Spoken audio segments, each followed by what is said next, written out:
Chapter 40, The Israeli Connection. On May 13, 1991, an unusual news item came across the wires at the Jerusalem Post. Ari's first reaction was to dismiss it as simply bizarre. The more he thought about it, however, the more intrigued he became. Late that afternoon, after some intensive research, Ari walked into the office of his editor, Ruta Cohen, and sat down to discuss his findings with her. "What's on your mind, Ari? On to a scoop?" "I know that look," said Ruta, when Ari had settled himself in a chair in front of her desk. Adjusting the oversized silver-rimmed glasses that lent her rather tall and very lean frame a scholarly look, the editor fixed Ari with the direct and piercing gaze that intimidated most of those under her. "Don't laugh," said Ari tentatively, knowing Ruta well enough to suspect she might reject his proposal immediately. "I'm intrigued by that item on the wire today about the Pope. Refresh my memory. I've been busy." "Well, today in Fatima, Portugal, the Pope put a diamond necklace on a small statue of Our Lady of Fatima, and in the necklace was one of the bullets that Mehmet Ali Agca, the Turkish gunman, pumped into the Pope's body exactly 10 years ago. You know, the assassination attempt." "Why the necklace? And why the bullet in it? By the way, would you like some coffee or something else to drink?" Ari shook his head. "No, I'm fine. It was because the Pope is convinced that Our Lady of Fatima saved his life, and this was one way of thanking her." Ruta waved her secretary away. "He's serious?" she asked. "Very definitely." "And you were thinking of doing a feature on it?" "Do it? No mercy. Do it." Ruta was a colonel in the reserves and ran her department as though it were part of the Israeli army and the country was at war. Ari, however, felt perfectly at ease with this imposing woman, one of the few staff members who did. She, in turn, respected him for his ability to stand up to her. "Actually, I think there's something to the story," Ari countered. "You do?" That seemed to be a thought entirely outside the bounds Ruta had set on the possible, but now that Ari had stated it without backing down, she was willing to reconsider. He knew her as a very reasonable person if one had convictions and the courage and ability to substantiate them. Otherwise, she was like a tank rolling over the opposition. "If you remember the background, it's rather intriguing."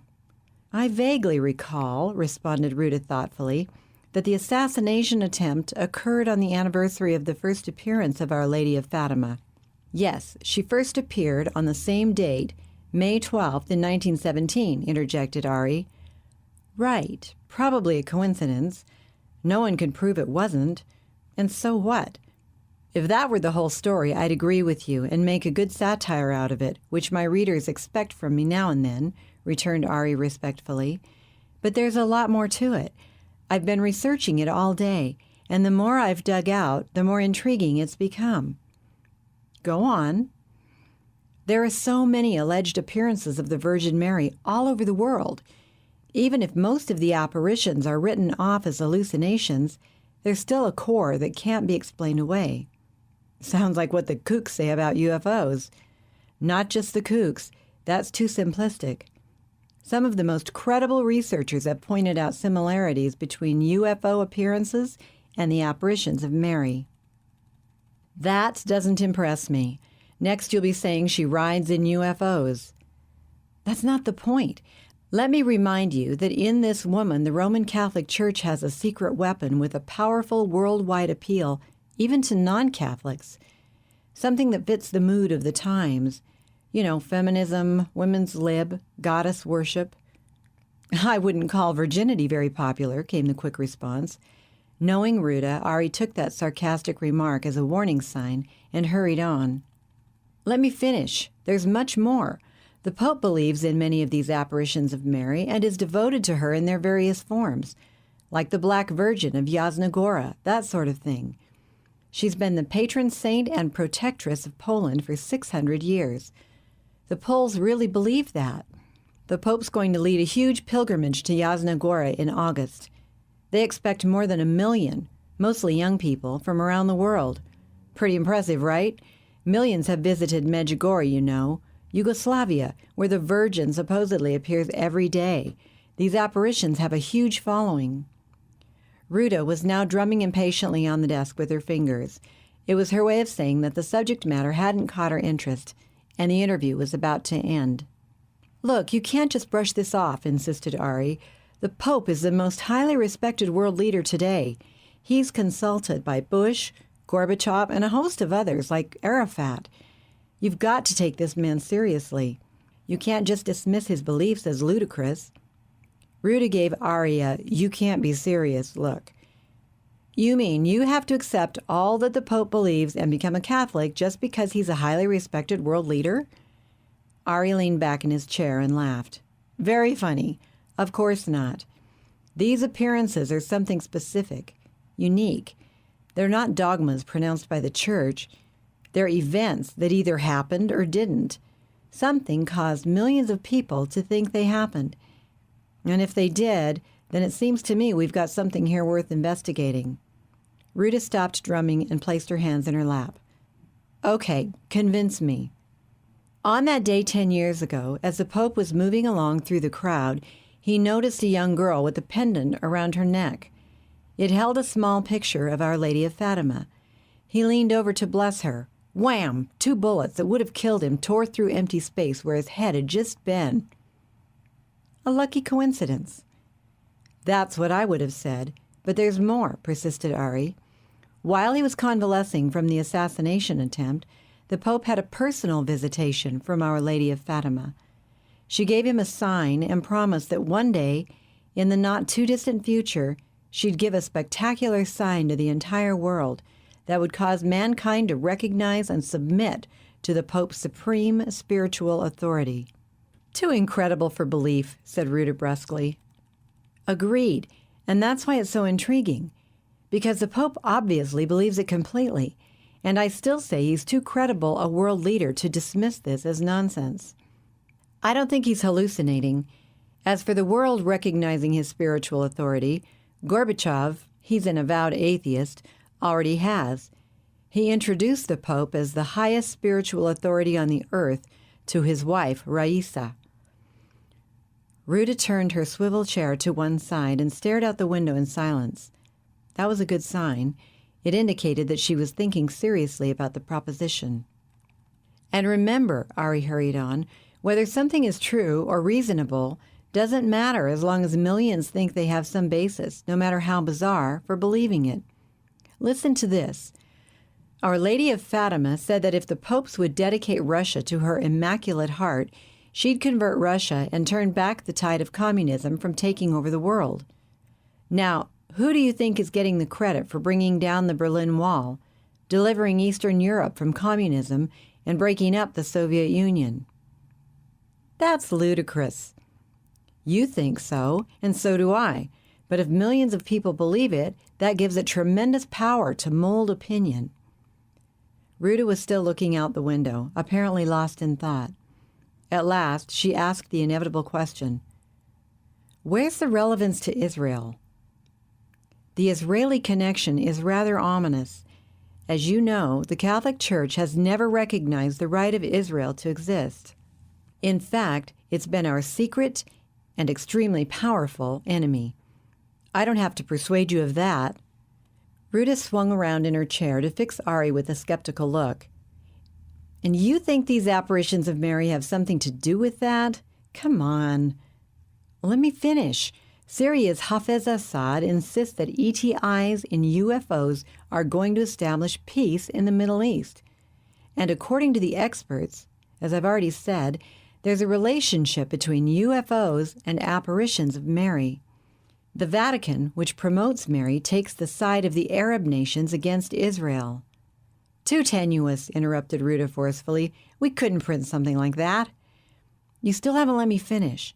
Millions of people are convinced that they've seen UFOs and apparitions of Our Lady of this or that. Do you admit that?" Ruta nodded. "They think they have." "That's all that's necessary," argued Ari. "They only have to believe they've seen something inexplicable or supernatural. It's not inconceivable that whatever is the source of these signs, which have convinced millions that UFOs exist and that Mary is appearing, might also produce a far greater sign that would convince hundreds of millions perhaps even billions of people around the world. Ruta again gazed out the window. Ari continued, "And if it happens, it could be very bad if the sign the world receives seems to favor the Arab and the Catholic opposition to Israel. Who says there'll be a sign? Suppose there isn't, and I don't think there will be." "This is where the plot thickens," said Ari, rushing on before he lost her. "Fatima was the name of Muhammad's favorite daughter. He said before his death that she would be the highest lady in heaven, except for the Virgin Mary." Ruta turned to face Ari. "I wasn't aware of that," she said. "So Our Lady of Fatima has a special appeal for Muslims." For the first time since he'd begun sharing his idea, Ruta's eyes had that bloodhound look. She was at last on the scent of something worthwhile. "You've got it. Listen to this," continued Ari. "I've been watching reports coming across the wire about the reception the statue of Our Lady of Fatima gets among the Muslims in Africa and India. They come out by the hundreds of thousands and bow down and worship her. And in a popular book way back in 1952, a highly regarded Catholic bishop, Fulton J. Sheen, I think it was, predicted that it would be Our Lady of Fatima who would unite the Muslims and the Catholics worldwide."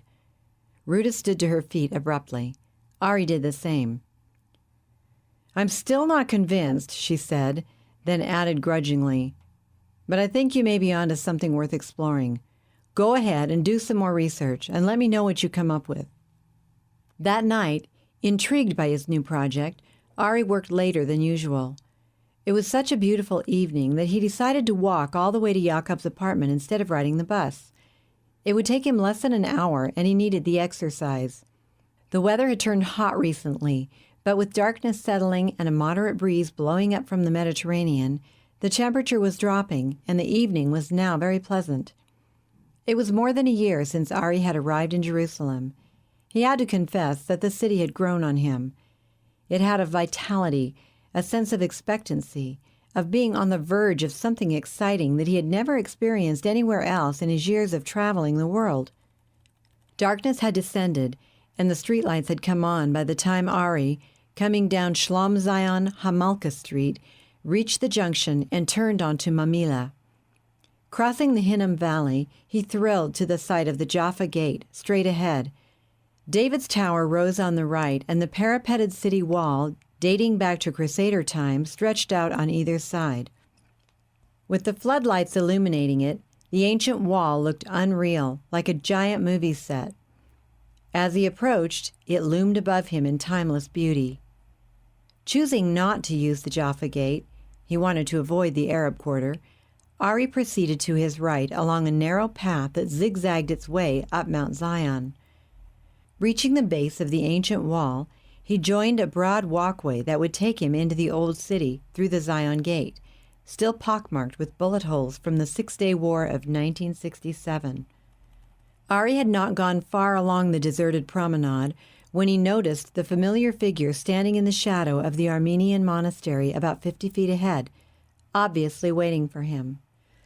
As he drew closer, Ari felt the hair rise on the back of his neck. There was no doubt that it was Elor, but this time appearing as an Arab in flowing white robe and Bedouin kafia, such as he might encounter at the sheep gate of the old city. "So, my friend," the mysterious entity began when Ari reached him, "you're going to devote one of your columns to apparitions of Mary. Does it disturb you that I know everything, even your most secret thoughts?" "Easy," continued Elor quietly in response to Ari's speechless anger. "You forget that we're billions of years ahead of you on the evolutionary scale, so your private thoughts are of no interest to us, unless, of course, they oppose our plans for the good of this project." "And do your plans involve Our Lady of Fatima?" asked Ari, getting control of his outraged feelings. It was frustrating to be at such a disadvantage in a contest of wits. In fact, it was no contest. "It was I who appeared at Fatima as Mary," responded Elor matter-of-factly. "Yes, Our Lady of Fatima will play an important role in the transformation of consciousness that mankind must experience for peace to reign. But all of this will become clear to you in exactly 2 years and 1 month. That is when you will arrive at a secret location near Palo Alto, California, for a historic event, and you will not see me again until after that trip has been successfully completed." "California?" asked Ari cautiously. Then Aylor knew everything. "Are you referring to the mission the Mossad's sending me on?" Aylor's laugh sent the hair rising on the back of Ari's neck again. "Let them think they are sending you. It is to the same place and at the same time that we have planned. You will do our bidding, and you will find that it will coincide with their objective. You will be able, as an eyewitness, to tell the Mossad all that they want to know." Ari was speechless. Could the Nine really predict the future? Perhaps even make it happen? Aylor had hinted at that in the past, but never had he been so specific as now. Aylor put his hand on Ari's shoulder. "You wonder whether I really know the future. I'll give you a sign. The Israelis and Arabs will come to the peace table for face-to-face talks before the end of this coming October, and they will do so in Madrid. In December, the talks will move to Washington, D.C. Ari could only stare at Aylor in wide-eyed bewilderment. "You may confidently make that prediction in your column in the Post, if you wish," continued Aylor. "However, I would not advise it." "So you're not certain?" "On the contrary. But how would you explain yourself?" "Why should I?" "You would be asked. And if you have no reason, then even when it happened, it would be nothing more than a lucky guess." "Of course," responded Ari after a moment's hesitation.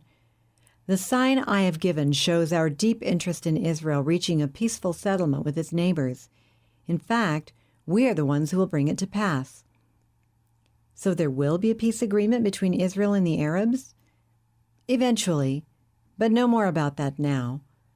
Ari struggled to make sense of what Aylor seemed to be saying. "Are you telling me that you somehow guide human history?" "Not entirely. That was our plan. But like yourself, most human beings are stubborn and don't accept guidance readily. They can only learn the hard way, and some never learn." "Give me an example of your influence," Ari challenged him. Aylor smiled and released his grip on Ari's shoulder. "There are so many lies. Religion is such a fraud. Our plans to transform this earth have been frustrated by selfish religious leaders who keep their followers in bondage by promising them a mythical heaven." Ari nodded. "I agree. Buddhists are closest to the truth. The Muslims are somewhat further from it. The worst illusions came through those who call themselves Christians. Christianity quickly became a complete perversion of the original teaching of the Christ before he rebelled. The primordial pagan religions had been far closer. This ancient wisdom would have been lost with the coming of the science that accompanies your so-called advancements of civilization.